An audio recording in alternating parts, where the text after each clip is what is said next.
Singh academy. और आज का हमारा मोस्ट इंपॉर्टेंट टॉपिक जो कि हमारा कम्युनिकेशन, ठीक है। कम्युनिकेशन जो कि आपके नर्सिंग के रिगार्डिंग आपको बहुत ही ज़्यादा इंपॉर्टेंट है। अगर आपके एडमिनिस्ट्रेशन और मैनेजमेंट सब्जेक्ट की बात करें तो उसमें भी बहुत ज़्यादा इंपॉर्टेंट है। आपको 2 मार्क्स की डेफिनेशन भी आपको पूछ सकते हैं, या फिर आपको उसके प्रोसेस भी आपको पूछ सकते हैं, या फिर उसके बैरियर आपको पूछ सकते हैं, ठीक है।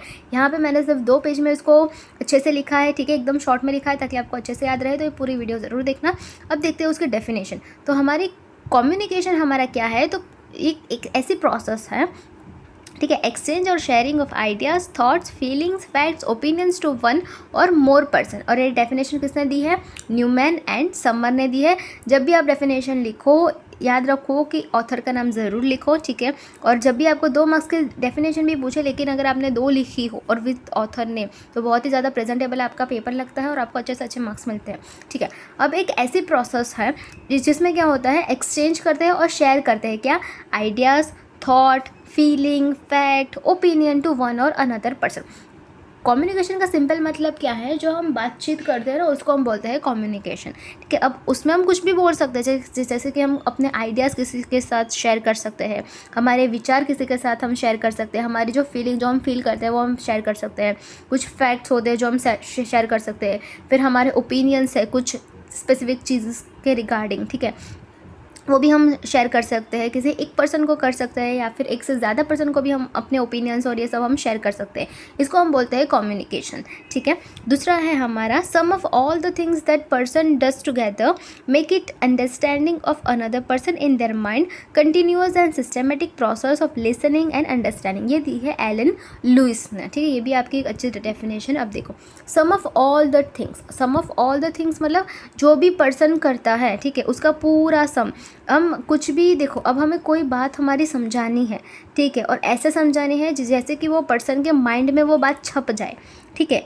इतना ही है इसमें, किसी के माइंड में वो बात छप जाए, ठीक है। और ये क्या है? एक कंटिन्यूअस एंड सिस्टमेटिक प्रोसेस है, और ये एक लिसन करता है और एक अंडरस्टैंडिंग की प्रोसेस। अब देखो, जैसे कि मैं आपको ये बात बता रही हूँ, अब आप क्या कर रहे हो? इसको अच्छी तरीके से सुन रहे हो और समझ रहे हो, ठीक है, और आपके माइंड में ये बात जा रही है, ठीक है। और इसी प्रोसेस को क्या कहते हैं? कम्युनिकेशन, ठीक है। अच्छे से समझो। अब देखो, अब है हमारी कम्युनिकेशन प्रोसेस। हम अब ये आपको अपने फर्स्ट ईयर में, सेकेंड ईयर में, थर्ड ईयर में पढ़ा ही होगा, ठीक है, इसलिए हम इसके बारे में अब डिटेल में नहीं बोलेंगे, लेकिन आपको ये पता है। अब देखो, सेंडर है, फिर हमारा मैसेज है, मैसेज एनकोड होगा, फिर हमारा चैनल के थ्रू, फिर वो क्या होगा? डिकोड होगा, फिर उस रिसीवर के पास जाएगा, और फिर क्या होगा? आपको फीडबैक मिलेगा, ठीक है। याद करो, sender, message encoding, channel decoding, receiver, feedback, ठीक है। सेंडर क्या करेगा? अब देखो, जैसे कि मुझे कोई भी इन्फॉर्मेशन जो है वो मुझे शेयर करनी है एक ग्रुप के साथ। चलो मान लो मुझे एक मेरा 4th ईयर बीएससी नर्सिंग का मेरा ग्रुप है, ठीक है। अब मुझे उसमें एक इन्फॉर्मेशन शेयर करनी है कि आपको जो आपके मान लो फ्राइडे आपकी एग्ज़ाम है, ठीक है। ये मुझे क्या करना है? ये हो गया मेरा मैसेज मेरा क्या हो गया कि फ्राइडे आपकी एग्ज़ाम है। ये क्या हो गया? मेरा मैसेज हो गया, या फिर एक मेरी इन्फॉर्मेशन हो गई, ठीक है। और मुझे क्या करना है? इसको सेंड करना है या फिर शेयर करना है, ठीक है। और इसको शेयर मैं कर रही हूँ, ठीक है, इसलिए मैं क्या हो गई? सेंडर हो गई। मैं क्या हो गई? मैं सेंडर हो गई, क्योंकि मैं जो है ये इन्फॉर्मेशन को क्या कर रही हूँ? शेयर कर रही हूँ, ठीक है। अब देखो, मैंने क्या किया? एक मैसेज सेंड किया, क्या? फ्राइडे आपकी एग्ज़ाम है। एनकोडिंग, अब एनकोडिंग का मतलब क्या है? ये है ना, कोई साइन लैंग्वेज में क्या कर देगा, ये जो भी मेरा जो मैसेज है उसको एक स्टिकर के फॉर्म में, या फिर कोई ऐसे एक मान लो कोई एक ऐसे ही एक इमोजी के फॉर्म में, या फिर एक ऐसे कोड के फॉर्म में उसको क्या कर देगा? कन्वर्ट कर देगा, ठीक है। और ये जो मैं एक मैसेज है वो मैं मान लो अगर मैं मेरा व्हाट्सएप का ग्रुप है तो मैं उसमें भेज रही हूँ, तो व्हाट्सएप मेरी क्या हो गई? व्हाट्सएप मेरी चैनल हो गई, ठीक है। अब व्हाट्सएप में क्या होगा? अब देखो, अब जैसे कि मुझे मेरे ग्रुप में भेजना है, तो मेरे ग्रुप ने वो मैसेज क्या किया? रिसीव तो किया, लेकिन कब? अब इसको मैंने एक सिंबल के फॉर्म में कन्वर्ट करके भेजा था ना। मैसेज को क्या था? एक सिंबल के फॉर्म में, यानी कि एनकोड होके चैनल के थ्रू वो गया था। लेकिन अगर रिसीवर को वो पढ़ना है तो वो पूरा वो सिंबल के थ्रू तो पढ़ नहीं पाएगा, इसलिए चैनल उसको क्या करेगा? चैनल उसको डिकोड करेगा, ठीक है। जो सिंबल के फॉर्म में जो मेरा मैसेज था, ठीक है, वो एक्चुअल फॉर्म में जो मेरा मैसेज था उसको बिल्कुल वैसा कर देगा। इसको हम बोलते हैं डिकोडिंग, ठीक है। और रिसीवर जो मेरा ग्रुप है, उन्होंने क्या किया? वो मैसेज को रिसीव किया और उन्होंने मुझे क्या दिया? उन्होंने मुझे फीडबैक दिया कि ओके मैम, ठीक है, आपने जो बोला वो हमें समझ में आ गया, ओके, ठीक है, हम रेडी है एग्ज़ाम के लिए, ठीक है, फ्राइडे, ठीक है। तो ये हो गई आपकी पूरी कम्युनिकेशन की प्रोसेस। मैं क्या थी, सेंडर थी, मैंने मैसेज सेंड किया कि फ्राइडे आपकी एग्ज़ाम है, और एक चैनल के थ्रू मैंने उसको क्या किया, सेंड किया, और चैनल हमारा था व्हाट्सएप। अब चैनल के थ्रू जब वो अपलोड हो रहा है मेरा वो मैसेज, तब वो सिंबल के फॉर्म में जाएगा।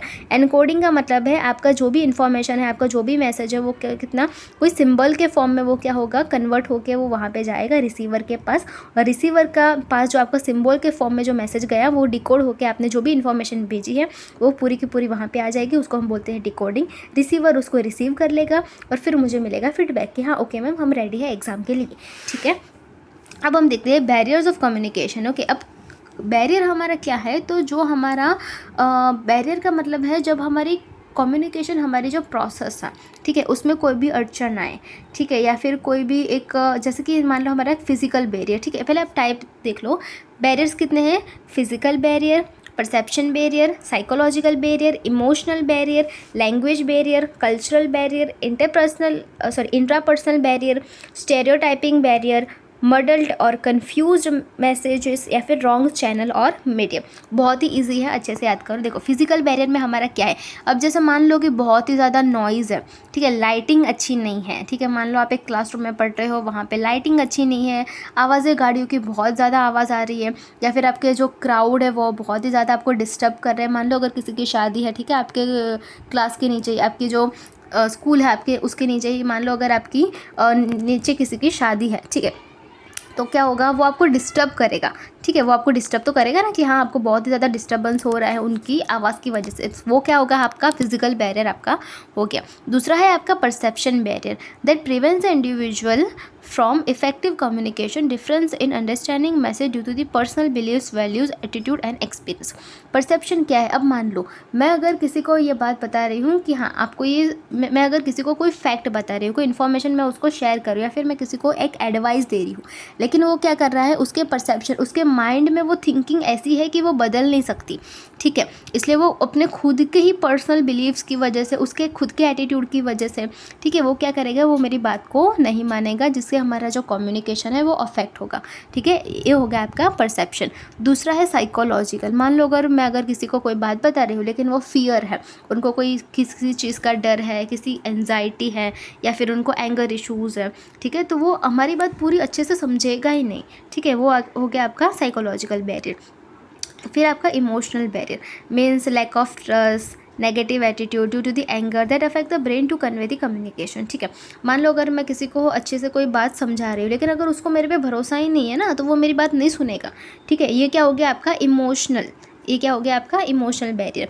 लैंग्वेज बैरियर, अगर मैं किसी को, अभी मैं आपके साथ हिंदी में बात कर रही हूँ, अगर मेरी लैंग्वेज में गुजराती में समझाऊँ, तो जितने भी लोगों को गुजराती आती है उनको ही समझ में आएगा, आप लोगों को कुछ भी समझ में नहीं आएगा तो थोड़ा बहुत समझ में आएगा ना, ठीक है। या फिर अगर मान लो कि कोई पेशेंट है, अभी मैं उनके साथ मेडिकल टर्म में बात कर रही हूँ, ठीक है, तो अगर उनको थोड़ी ना समझ में आएगा कि आपका स्कोलियोसिस क्या है, ठीक है, वो सब उनको थोड़ी ना समझ में आए। ये सब हमको पता है कि आपका थर्मो रेगुलेशन और वो सब क्या है, लेकिन पेशेंट को थोड़ी ना वो सब समझेगा, ठीक है। इसलिए लैंग्वेज आपका एक बैरियर, या फिर पुअर वोकेबुलरी, कि अगर आपकी वोकेबुलरी जो है वो आपकी पुअर है तो उसकी वजह से भी क्या है, सामने वाले को आपकी बात समझ में नहीं आएगी। फिर आपका है कल्चरल, अगर आपका कोई बिलीफ में मानते हो, या फिर आपका कोई अपना ही खुद का एक परसेप्शन है, ठीक है, आपके कस्टम्स है, तो उसकी वजह से भी बैरियर जो है वो बन सकता है आपका कल्चरल। इंट्रापर्सनल मतलब, अब देखो किसी को ईगो है, ठीक है, स्टेटस डिफरेंस है। अब देखो जैसे अगर मान लो सीनियर की कोई गलती हो गई, ठीक है, चलो सीनियर तो वो बताएगा नहीं कि मेरी गलती है, अगर जूनियर का कुछ भी बोलने जाए कि हाँ तो जूनियर ने मुझे ऐसा बोल दिया, अब ये चीज़ यहाँ पे इंडिया में बहुत ही ज़्यादा कॉमन है, ठीक है। फिर है हमारा बायस, हो सकता है हमारी कोई भी एरर हो सकती है, एटीट्यूड किसी का, पुअर रिलेशनशिप, या फिर लैक ऑफ एम्पैथी की वजह से इंट्रापर्सनल एक हमारा क्या है, एक हमारा बैरियर है। दूसरा है हमारा stereotyping, not listening properly because of the assumption, bias, rigid thinking, labelling, या फिर एज, जेंडर, कास्ट, प्रोफेशन और पेशेंट टाइप। स्टेरियोटाइपिंग में आपका क्या है कि देखो, अब कोई मान लो कोई पर्सन है, अब उसने अपने हिसाब से ही अपना खुद का एक अज्यूम कर लिया है कि हाँ नहीं मुझे ऐसे ही जाना है। अब मैं किसी को समझाऊँ कि नहीं तुम्हें ये करना चाहिए, तुम्हें ये करना चाहिए, तो वो बोलेगा नहीं मेरी थिंकिंग ये है कि मुझे ये वाला ही करना है, ठीक है। तो ये क्या हो गई, ये उनका खुद का अजम्पशन हो गया था। अब हम उसको कितने भी सीधे रास्ते पे लेके जाए वो लोग नहीं समझेंगे, क्यों? क्योंकि उनकी खुद की थिंकिंग ऐसी है, ठीक है। इसकी वजह से भी हमारा जो कम्युनिकेशन है वो क्या होगा, अफेक्ट होगा। दूसरा है हमारा कन्फ्यूज्ड मैसेज। अगर मान लो मैंने किसी को एक मैसेज भेजा है लेकिन उसमें मैंने बहुत सारी टाइपिंग मिस्टेक्स की है, तो वो क्या होगा, एक अनक्लियर मैसेज हो गया ना, मतलब उनको समझ में नहीं आएगा कि मैं कहना क्या चाहती हूँ, ठीक है। फिर वो वाला डायलॉग आ जाएगा हमारा 3 इडियट वाला कि कहना क्या चाहते हो, ठीक है। तो एक वो चीज़ हो गई कि आपका अगर कन्फ्यूज्ड मैसेज हो तो सामने वालों को समझ में नहीं आएगा, जिसकी वजह से भी आपका जो कम्युनिकेशन है वो आपका क्या होता है, अफेक्ट होता है, ठीक है। अब दूसरा हम देखते हैं रॉन्ग चैनल एंड मीडियम की वजह से, ठीक है। लॉन्ग चेन होती है या फिर आपका मीडियम गलत हो गया। जो अब देखो, जहाँ पे आपको रिटन एप्लीकेशन में कुछ भी देना है तो वो रिटन ही होगा, ठीक है। जहाँ पे आपको ओरल यूज़ करना है वहाँ पे आप ओरली कोई इन्फॉर्मेशन को शेयर करोगे, ठीक है। अब अगर मुझे मेरी कॉलेज में अगर मुझे एक लीव चाहिए, मान लो अगर मुझे 10 दिन की लीव चाहिए, तो मैं ऐसे बोल नहीं सकती कि हाँ मैं कल लीव ले लूँगी, ठीक है। आप लोग देख लेना मैं अपनी 10 दिन की लीव ले रही हूँ, नहीं, उसकी पूरी एक प्रोसेस होती है। अगर आप कहीं ऑर्गेनाइजेशन में भी अगर आप कहीं पे आप वर्क कर रहे हो, ठीक है, आप जॉब पे हो कहीं पे, तो आपको क्या करना पड़ता है, रिटन एप्लीकेशन में वो देना पड़ता है कि हाँ इस रीज़न की वजह से मैंने, अब वहाँ पे जाके आप मैनेजर को ऐसे थोड़ी ना बोल सकते हैं हाँ मैं 10 दिन नहीं आऊँगा तो संभाल लेना, नहीं। तो वो भी आपका क्या हो जाता है, एक रॉन्ग मीडियम आपका हो जाता है, ठीक है। ओके, सो आई होप आपको ये समझ में आ गया होगा। अगर आपको कुछ भी डाउट है तो आप लोग मुझे पूछ सकते हो। Thank you so much.